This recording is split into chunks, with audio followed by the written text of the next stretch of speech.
దేవుడు ఈ సమయంలో ఈ స్థితిలో ఉంచినందుకు దేవుడు కొందరు తెలియజేసుకుంటున్నాను. దైవజనులు అయితే మాకు ఎంతకాలం నుంచో తెలుసు. నాకైతే అప్పుడు మ్యారేజ్ అయిపోయింది. కానీ నేను ఇక్కడికి రాజమండ్రి వచ్చినప్పుడల్లా సన్నిధికి వెళ్ళేదాన్ని. అప్పుడైతే సుజాత సప్లై కంపెనీ మీదలో ఉండేది. అక్కడ ఉంటుండగా కూడా వెళ్ళి వస్తూ ఉండేవాళ్ళం. కానీ అప్పటికి ఇంకా ఆత్మీయతలో మేము ఎదగలేదు. వెళ్ళి రావడం వరకనే తెలుసు. ఆ తర్వాత ఇక్కడ 3వ వీధిలో పెట్టేవారు. తర్వాత మళ్ళా కంపెనీ హాల్లో పెట్టేవారు.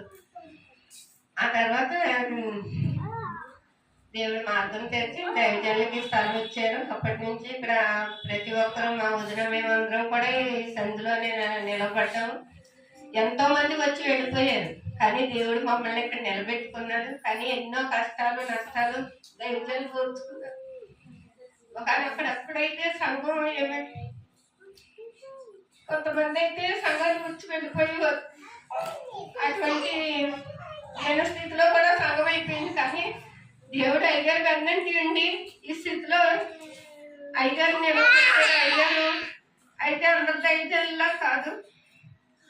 ఎటువంటి సమస్య ఎవరికి వచ్చినా గృహాలకు వచ్చి వారి సమస్యలు తెలుసుకుని వారికి ఆర్థికంగా సహాయం చేయడం, వారి కుటుంబాలు ఆశీర్వాదంగా నింపబడేలాగా దైవజనులు ఎంతగానో ప్రయాసపడేవారు.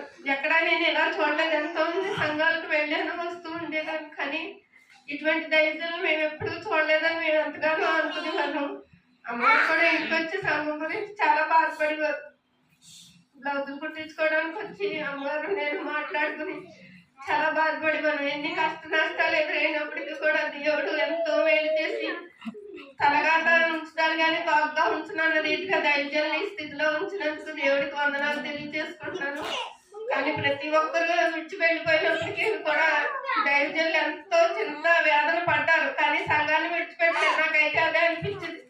సంఘాన్ని విడిచిపెట్టద్దు, మేము ఎక్కడికి వెళ్ళాలి, మేమైతే ఏ చర్చికి మాకు తెలవదు అని మేము ఎంతో అనుకునేవాళ్ళం. కానీ దైవజనులు వెన్నట్టుండి దేవుడు ఎంతగానో దైవజనులు బలపరిచి అమ్మగారు కూడా ఎంతో వేదన పడేవాడు. కృప విషయంలో కూడా ఆరోగ్య విషయంలో కూడా నా దగ్గరికి వచ్చి కృపకెళ్ళాగమ్మా అని చెప్పి చాలా బాధపడేవారు.